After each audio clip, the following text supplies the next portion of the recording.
Paper was like gold in medieval times.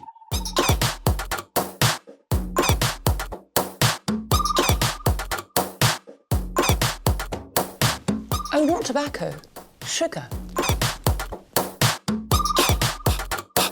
That everything we thought we knew about the world might turn out to be completely wrong.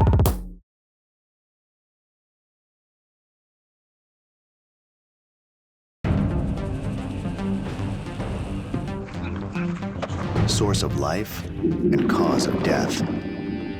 Water can wash away clues, dilute evidence, and conceal corpses. For investigators, water can be a cunning opponent. For criminals, a most accommodating ally. For the perfect crime, just add water.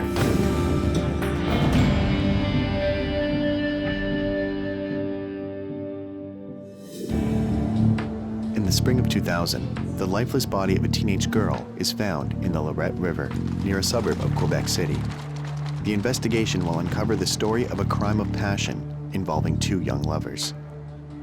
Lorette is a small and peaceful community located about 10 kilometers from Quebec City. On April 7th, 2000, two students walk in a wooded area near their school. Along the river, they spot what they think is a mannequin laying at the edge of the water. Moving closer, they realize it's a dead body. Terrified, they immediately alert a teacher who contacts the police.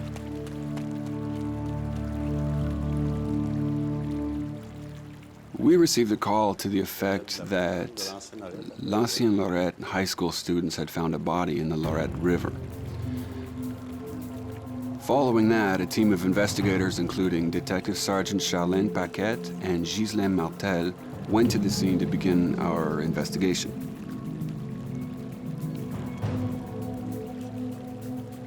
At the time, Remy Doyon was a forensic identification specialist for the Sainte Foy police. Even before I left, I contacted the officers to make sure they secured a large crime scene and to prevent anyone from entering the area by using police tape around the perimeter. It's important. If the public or even the police enter the scene, a lot of evidence can be destroyed. That gave me a huge crime scene of about 4,000 square feet to examine. Before we touch anything, even the victim, I take a lot of photographs so that if I disturb something or if someone else touches something, we have a photographic record as a reference. My routine is to work outward from the victim, and I use very particular methods to ensure no part of the crime scene is overlooked. I saw the body lying in the water, about 30 to 40 meters away from me. She was caught on the rocks. The current may have carried her to that point, or the crime may have occurred there. I saw a person for sure, fairly long hair, but I couldn't determine for certain if the body was male or female. It was fully clothed and dressed appropriately for the weather. It was April, and she had on a jacket and pants that appeared to be correct for the season. It wasn't until I was on the same side of the river as the victim and turned the body over that I realized it was a girl.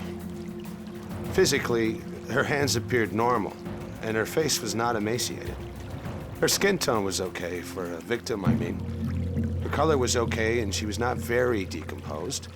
There wasn't anything telling us her body was not in an advanced state of decomposition.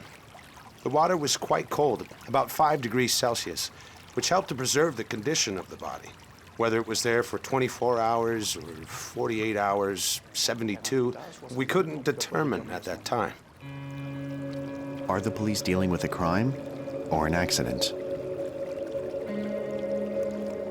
There was no evidence that the victim had been sexually assaulted.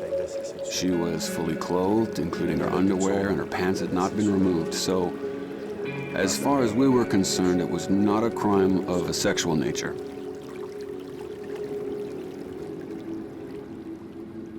Although at the time we could certainly see that there were some wounds to the neck and throat area, the injuries were not large. They were small, but something had definitely stabbed her there a few times. It couldn't be determined whether that's what really killed her or if she had actually drowned. But one thing was certain. From that moment, we were sure this was not a natural death. So all necessary precautions were taken. We always begin with the worst-case scenario, so we start by assuming it's a crime.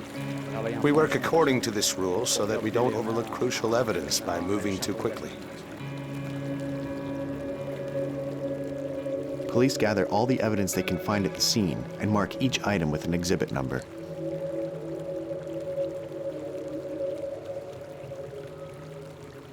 To do a thorough search on such a large crime scene takes quite some time.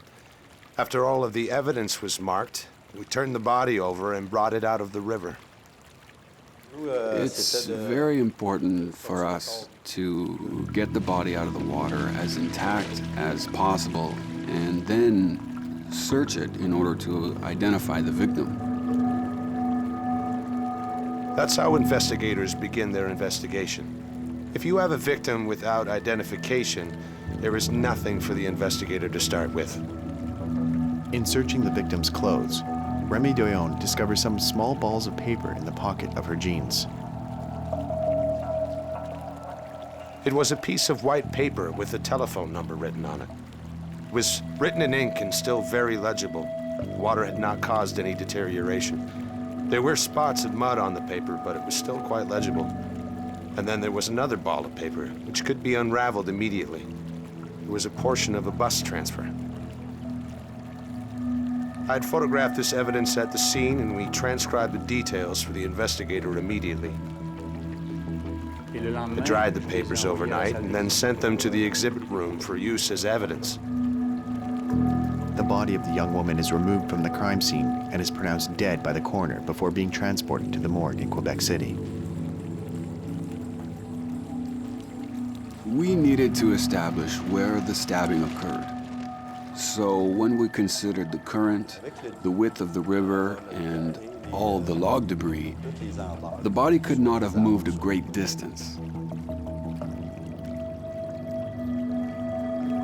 It seemed to me the next most important thing was to walk upstream, because although she could have come from the shore, the crime could have taken place a little higher upstream on the bank, and her body could have been brought down by the current. So it was mainly the riverbank that interested me as the crime scene. We look for things that may be directly involved, a weapon, items like that, but it is rare that those objects are what will lead us to the murderer. The evidence may be of no apparent significance on the day itself, but a few months later, an item can turn out to be of huge importance. It is often like this at a crime scene. We collect evidence without knowing whether it will be important, but instinctually pick it up anyway. The search for clues continues for hours. At one point, Remy Doyon makes a curious discovery. Engraved on the trunk of a tree is the inscription Melio, followed by a heart pierced by an arrow and the initials TP. It told me nothing. I didn't see this being any more relevant than any other evidence here. But actually, the carving on the tree was quite recent. So I took a photograph, and it subsequently made it into the file as evidence. But at the time, it was inconclusive and did not seem to serve any real purpose. We advised the chief investigator of the carving, but nothing came of it at the time. Remy Doyon completes his examination of the crime scene and then goes to the morgue. The next day, the body of the young victim will be transported to Montreal, where all Quebec autopsies take place. He wants to make sure they haven't missed anything during the search of the clothing, and that the victim's hands are well protected in case they hide traces of the murderer's DNA. He also has to take fingerprints. At the scene, it's impossible to take fingerprints because the fingers, you know, when you take a bath and stay too long in the water, how your fingers will feel. Then try to imagine how wrinkled your fingers could be if immersed for several days. Given the wrinkled condition of the victim's fingers, Remy Doyon must reinflate the skin. We use a syringe to inject water under the skin, which fills out the wrinkles. Once that's done and you take a look, the finger will appear almost normal. We can then spread a little ink on the finger and then roll the prints. At that moment, the imprint can be quite good. The print I took of the middle finger was very good. Despite her obvious young age, no one reported the victim missing in the days before her body was discovered. Who is she? How did she come to such a tragic end?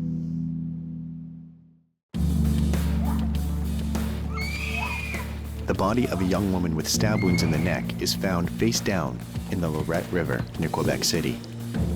Her identity remains unknown, and there have been no reports of a missing person in the region.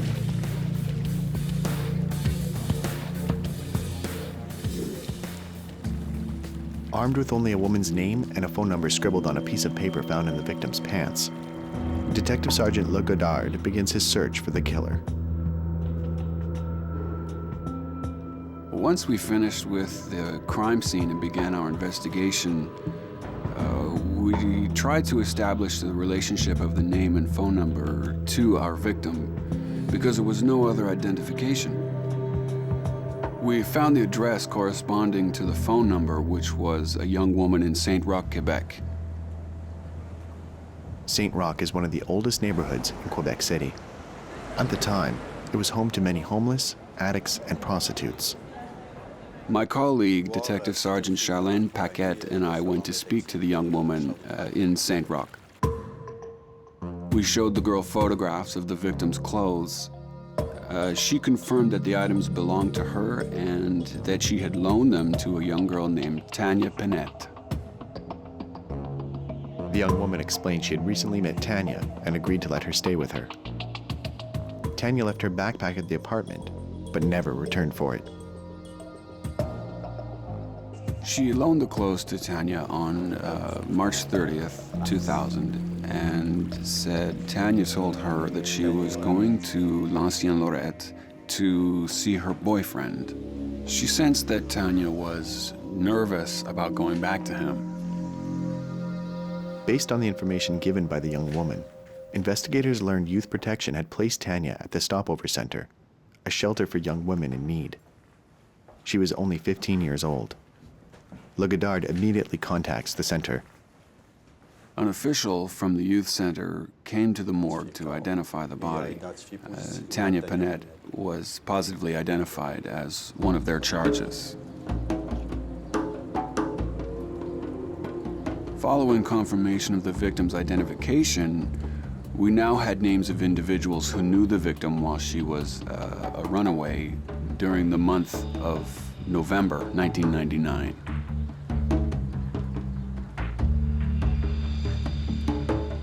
We met with all these young people who were friends of the victim while she was a runaway. They knew what she did and who she met up with until her death. Jusqu'à son décès.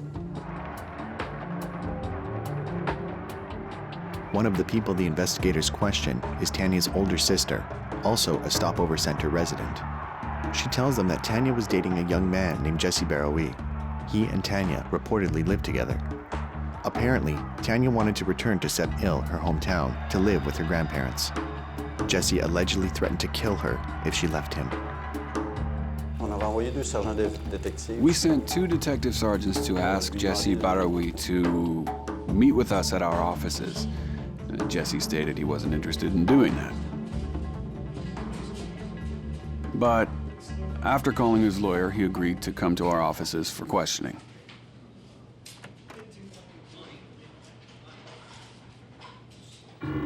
Jesse said he hadn't seen Tanya for over a week. Her father had come to stay with them for a few days, but after an argument, Jesse had thrown them both out. All the information police have so far points to Jesse as their prime suspect, but what the investigators need now is proof that he is the killer. The results of the autopsy conducted by the late Dr. Louis Raymond Trudeau have become available. Jacinthe Prévost is a forensic biologist at the Laboratory of Forensic Science and Forensic Medicine in Montreal. She worked on the Tanya Pinette case. Swabs were taken of the mouth, vaginal, and rectal areas, and then sent to pathology. The results of these tests indicated there was no evidence of semen at all. Often when a woman is killed like this, we investigate whether there is any evidence of a sexual assault. And we look for anything that could be related to that. There weren't any blood stains other than those of the victim. There was no male profile associated with the victim's body. Donc, il n'y avait pas de profil mâle associé à son corps. If there are blood stains present from a potential assailant, one might find those on the victim's back. Even in the case of a water environment, the genetic profile can still be found in the washed out blood. If there was a sexual assault, water has no impact in the vagina or oral cavities. We found no drug or substance toxicology, and the blood alcohol was negative.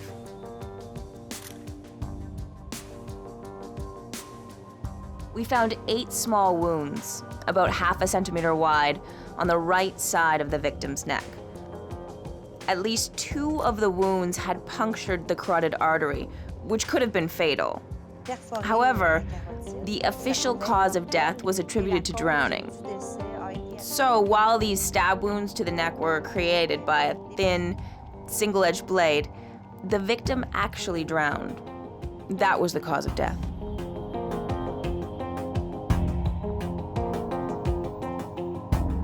After being stabbed, was the victim drowned by her assailant, or did she drown while looking for help? Denis Legodard's colleague, Charlene Paquette, attends the autopsy.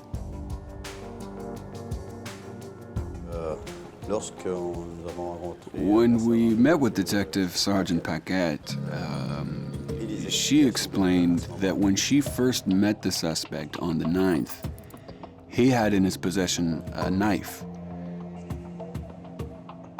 This knife was very similar to the one that caused the injuries on the victim's neck. Finding the knife is a priority for Legodard. Because the investigation is in its early stages, he must first consider all evidence and any information provided, as improbable as it may seem to him. To prepare a strong case, he must determine the accuracy of each clue and establish its importance. Legodard's objective is to address any argument that a defense lawyer could present in a future trial. The victim had a history of self-harm, which was problematic in creating a case. We had to remove the possibility that the victim stabbed herself. To eliminate that possibility, I would have to find a knife at the scene.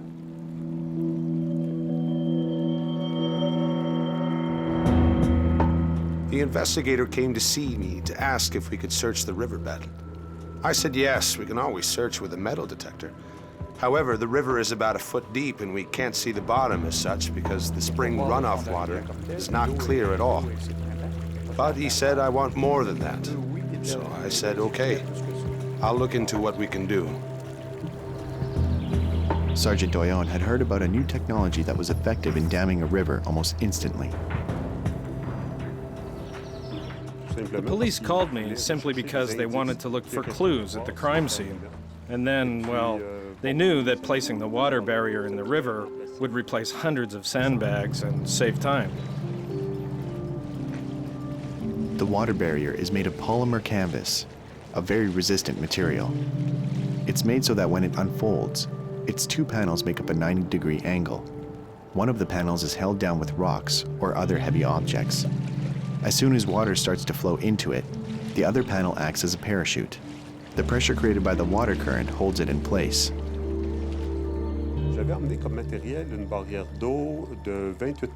I brought a water barrier 28 inches deep by 35 feet long. And then I also brought a large pump in order to pump all of the water from the river, because we simply can't stop the water indefinitely. The water will eventually go right over the barrier.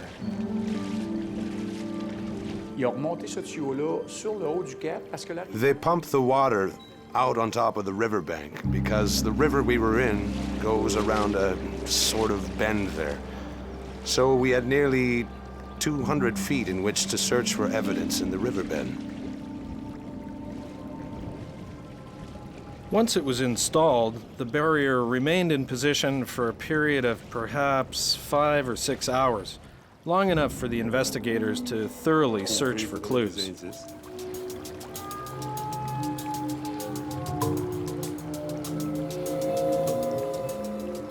Even though there was minimal water in the riverbed, we used the metal detectors anyway. It was much better that way, and we could really search the river the way we should. Will the investigators find the murder weapon? Or will they determine that Tanya committed suicide?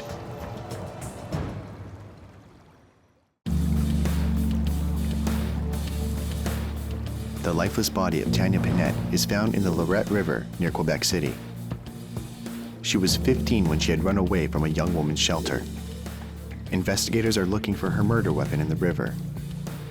They install a water barrier to assist their search. So, by diverting the water from the riverbed and the banks, no weapon was found. That proved to us that the victim had not committed suicide. Had it been a suicide, the weapon would still be at the scene. But since Le Godard didn't find anything, he assumes the assailant took the weapon with him. Therefore, what interested us now was recovering the knife that had been seen in the possession of the suspect. Le Godard orders a search of the apartment where Tanya and her boyfriend Jesse had lived together. One must understand that 10 days after the victim's body was discovered, the suspect gave up his apartment in L'Ancienne-Lorette and went back to live with his mother. Since the suspect no longer lived in the apartment, a warrant was not required for investigators to conduct a search of the premises. From what I know of the law, because he was no longer a tenant there and he had left, the process moved far more rapidly than it would have otherwise. It can sometimes be easier to analyze a crime scene, an apartment, or a vehicle because it is no longer owned or inhabited by the suspect.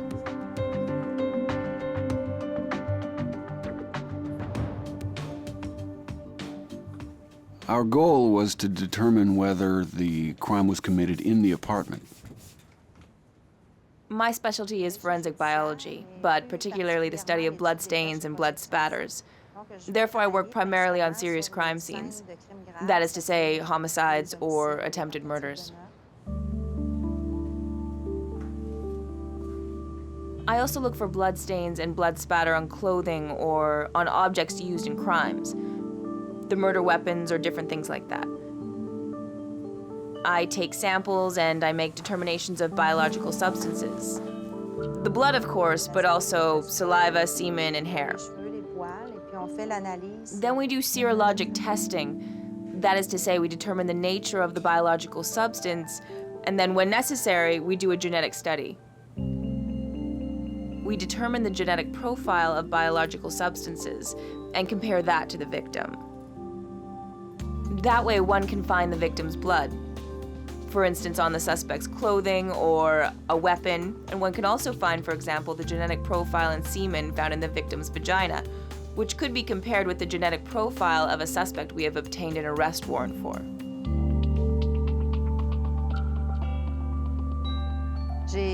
I started working on the Tanya Pinette case nearly 3 weeks after her discovery, so after the autopsy.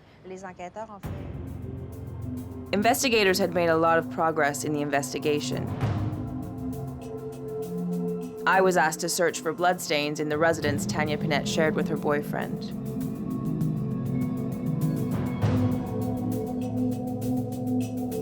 So it's a little apartment, 2-bedroom, I think, small, empty.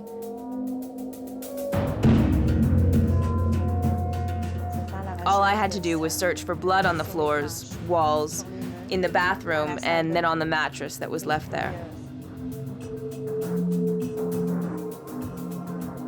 So certainly when we arrive on a crime scene, even a crime scene we suspect has been cleaned, which was the case there, we need a good light. We look for the presence of bloodstains at the bottom of the walls, between the edges of hardwood flooring, for example, at the bottom of doors, and anywhere that is hidden or dark.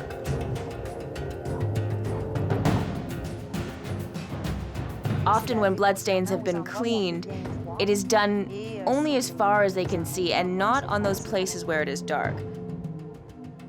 For example, on dark floors, dark furniture, cabinets, or cabinet toe kicks, sometimes you can find traces of blood. In this case, the visual search for blood was negative. I used a product called luminol, which in the dark emits a blue-green luminescence, but in the presence of blood, it becomes bright blue. C'est-à-dire qu'en présence du sang, il va devenir bleu lumineux. I found 2 tiny spots of blood on the mattress. In fact, it was a brown substance which was at least partly blood. I then found 1 drop of blood on the door frame in the bathroom. So that's all I found. The rest of the apartment was free of bloodstains or spatter. And if there had been a large amount of blood spilled and the area had been cleaned, we still could have found the stains by using the luminol. But that's not necessarily true if it's been shampooed. The 2 spots on the mattress were about 2 centimeters in diameter, so small brown spots. The lab is located in Montreal, so we left l'ancienne Lorette, and in the days that followed, I analyzed the bloodstains. I had them extracted to obtain DNA and then amplified them to get a genetic profile. I also took a blood sample from the victim for comparison.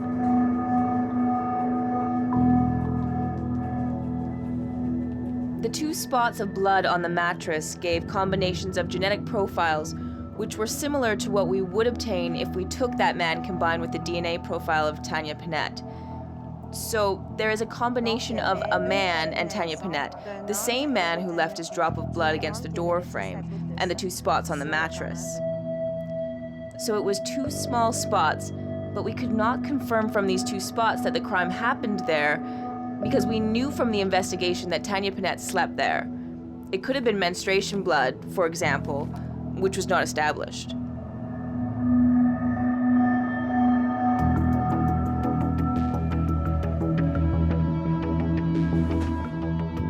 Following the analysis of the suspect's apartment, we could not conclude that there was a significant spill connected to the homicide or death of Tanya Pinette.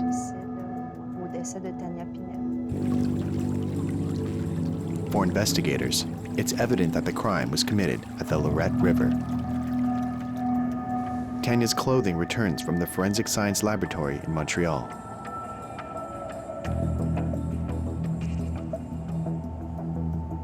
Then the clothes were returned from the forensics lab. They were now dry and separated into individual bags. We then decided to search the pockets again. It was dry. It was easier now that we were not in the river or in the mud.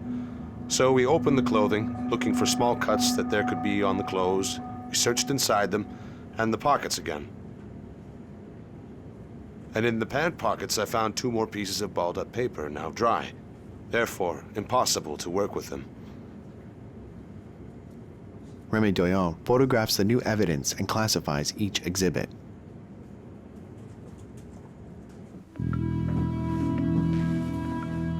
On May 17th, police conduct a second search, this time at the home of Jesse's mother, where he now lives.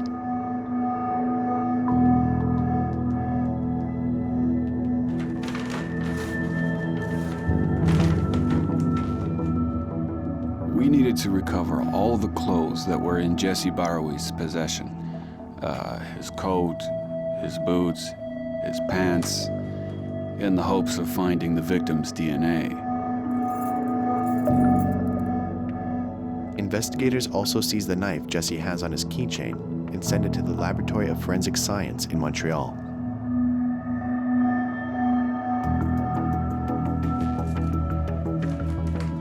Mrs. Prévost begins her forensic investigation. I searched for blood on the clothing, boots, shoes. It was negative, and I made a report to that effect. Upon visual examination of the knife, there were no bloodstains. It was a small, retractable knife. You know, the kind of small Swiss Army knife with a blade and a file on one side, and scissors on the other side that you can fold into the structure of the handle. And the blade of the knife was similar in length and width to what the pathologist wrote in his report about the wounds on the right side of the victim's neck. Will Jacinth Prévost find the blood of Tanya Pinette on the knife of Jesse Barrowie? Did Jesse do more than just utter death threats?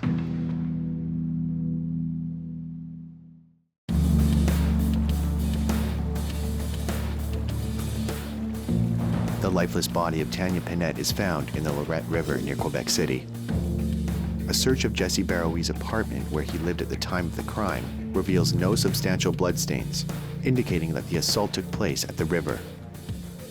There was no trace of Tanya's blood on Jesse's clothing, but he remains a suspect in the case. Jacinthe Prévost analyzes Jesse's pocket knife in hopes of finding the victim's blood. So I used the testing guidelines to detect the presence of blood, even if it is invisible to the eye. And there was a slight discoloration. I could detect the presence of a little bit of blood. I figured that the knife had maybe been washed. It makes sense. We can't see blood. It could be the right knife, but it's been washed. As there is a handle that allows the blade, file, and scissors to close up inside of it, I told myself that maybe it hadn't been washed thoroughly. By opening it, we might find blood if the knife did indeed have any on it at some point. So in opening the plastic knife handle, I found bits of dried blood, and it turned out to match the genetic profile of the victim. That's how investigators were able to link the knife from their suspect to the victim. Le couteau de leur suspect avec la victime. This is a major breakthrough for investigators, but they still must remove any possibility of doubt. In this case, there are no witnesses. Only the suspect knows the truth. When police interrogate him, they must be aware of every piece of evidence, direct or circumstantial. They must be able to demonstrate that they know the suspect is guilty. Meanwhile, Remy Doyon decides to re-examine the balls of paper found in Tanya's clothing following the autopsy.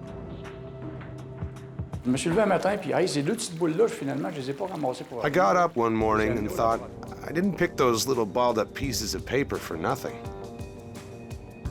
I brought them to the laboratory and I put them in water so they would be soaked and I could reopen them without tearing or damaging them. And the next day, after being in water for 24 hours, I gently opened them with tweezers. I realized that these two pieces of paper went with the first bus transfer. They were two pieces of the transfer and completed it. We could now make out everything on the bus ticket. I didn't stick the pieces together, but assembled them in such a way that I could take a photograph of the entire ticket. I developed the photo and gave it to the investigator to add to his file. Then he immediately left with it.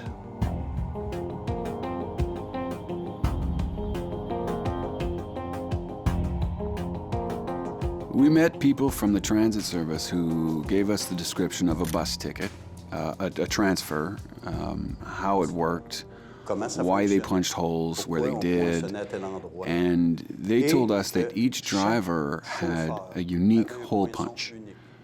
When you take the bus, you get your ticket punched.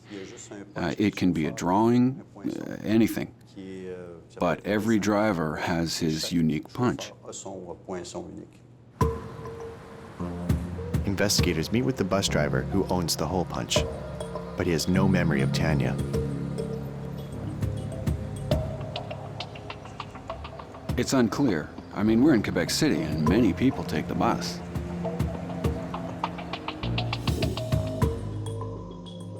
The important thing is that the bus ticket corroborates the statement of the woman in St. Roch who loaned Tanya clothes on the day she was last seen alive. It proves that on March 30th of last year, Tanya took the bus downtown in the direction of l'Ancienne Lorette. Le Godard's strategy works. The trail is clear and leads directly to the murderer. The next element to be resolved is the carving on the tree. L'histoire de l'arbre, d'abord, on se souvient. We remember that initially, on the day we found the victim, I photographed a tree, a conifer that was easily 12 to 14 inches in diameter. In the picture, you could see a carving, which was perhaps 5 or 6 centimeters by 10 centimeters high. During the investigation, we learned that Milio was a nickname he had. Finding that hard with the nickname of the suspect and the victim told us that they knew this area, which was very important in order to press charges.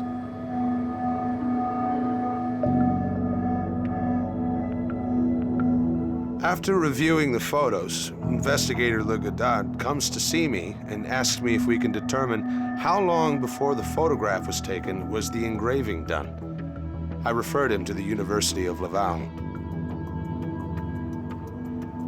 That's the first time in 34 years I had an autopsy done of a tree.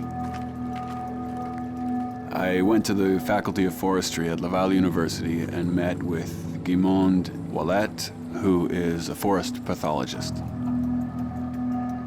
At that time, I had been retired since 1995, but I continued to work at the research center where I used to work before, so he explained the situation to me. Along with Le Godard and Dion, Owned-enquiries goes to Leslie and Lorette to examine the tree.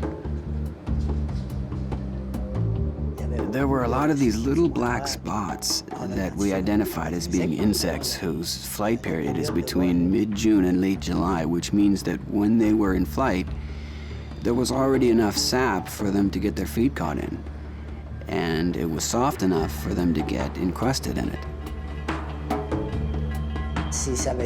If it was sap that had secreted the previous year, it would have hardened and the insects could not have gotten stuck, especially near the carving. Owned-enquiries wants to be doubly sure he's right. He pushes the experiment further. We tried to imitate the carving on the tree just above the original carving.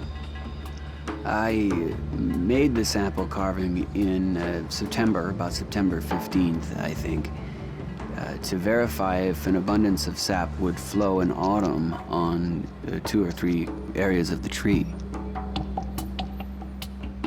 And then he asked me to come and photograph that carving every day for the 10 days that followed. Each time I photographed it with the same kind of film, the same type of camera, and with almost the same distances. Although the distance was less important because they were instruments of measurement that I photographed at the same time as the wound. The results of the tree's autopsy are one of the last elements needed for Le Godard to complete his investigation. The answer will tell him if the carving was made around the same time the murder occurred. Will the carving on the tree trunk contain the final clue he needs to solve Tanya's murder?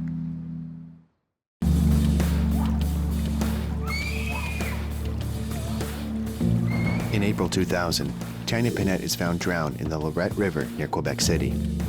8 small wounds were found on her neck, 2 of which punctured the carotid artery. Although no traces of Tanya's blood have been found either in her boyfriend's apartment or on his clothing, it was discovered on his pocket knife. Forest pathologist Owned-enquiries conducts tests on the tree trunk on which the suspect's nickname and the initials of the victim were carved. His primary objective is to determine when the carving was made.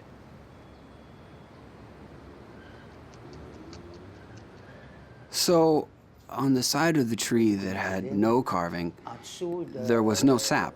Now, in the sample carving I made, there was sap, but not in abundance, so it showed that during the fall, there shouldn't be much sap flow. I couldn't establish an exact date, but for sure it couldn't be traced back to the previous fall. This demonstrates that the carving was made at about the same time the murder occurred. For Le Godard, this represents a step in the right direction in his pursuit of Tanya's killer. From the outset of the investigation, after the autopsy, our suspect was already targeted. With his history of violence, the threats he had made to the victim, and the knife we had seen in his possession, he was the prime suspect.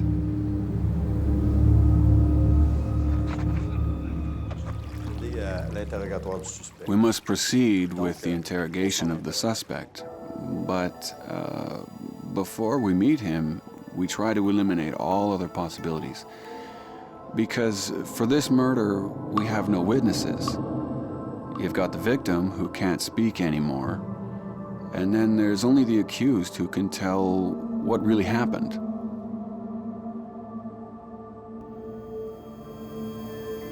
So we eliminated all the possibilities that there could be anyone else who killed the victim. Investigators, along with the prosecution, prepare to arrest the suspect. We explain our evidence to him, and he confirms that we can make an arrest without a warrant. We have good reason to believe that he committed a crime.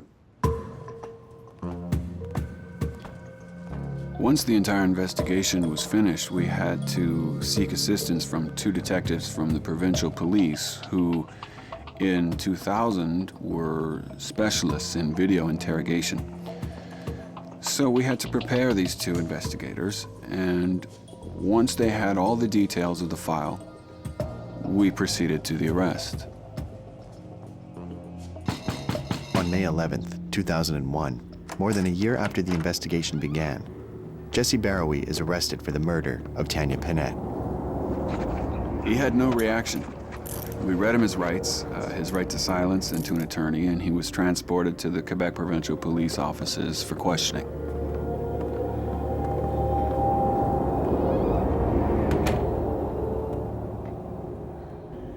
One of the investigators interrogates the suspect, and a backup investigator is outside and sees the whole interview and takes notes. And during the interrogation, there may be a change of investigator to continue the questioning. He sees only one investigator, but he knows that there's another investigator on the other side of the window watching him and taking notes. Before the interview begins, Jesse is informed of his rights.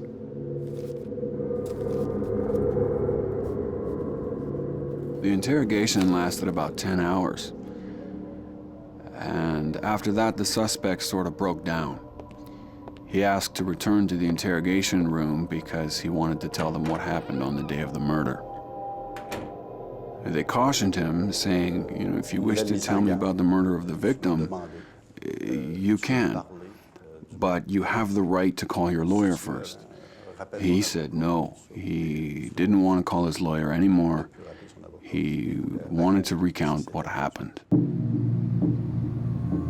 He said they had visited the riverbank at the place where we found the heart that was carved in the tree. It was a place where they liked to be together because he was in love with her, he said. There, Jesse, the suspect, had a fit of jealousy. He accused the victim of being a prostitute. She wasn't having any of it. She tried to slap him, and he says they argued. To use his words, he freaked out. He opened the knife and stabbed her in the throat.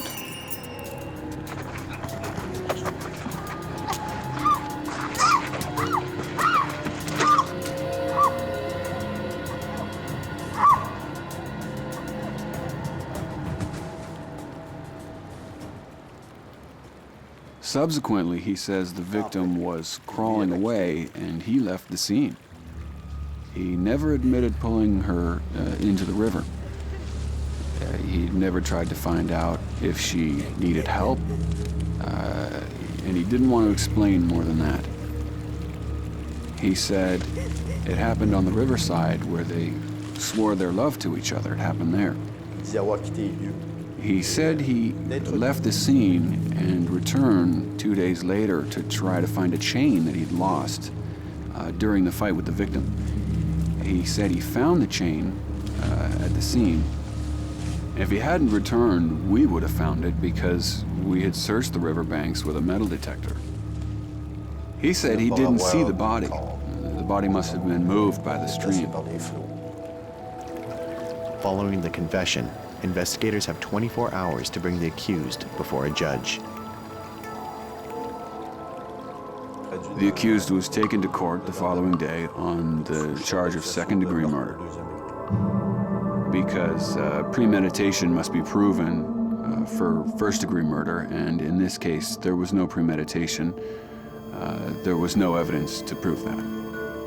The suspect was indicted and pleaded guilty, and there was never a trial.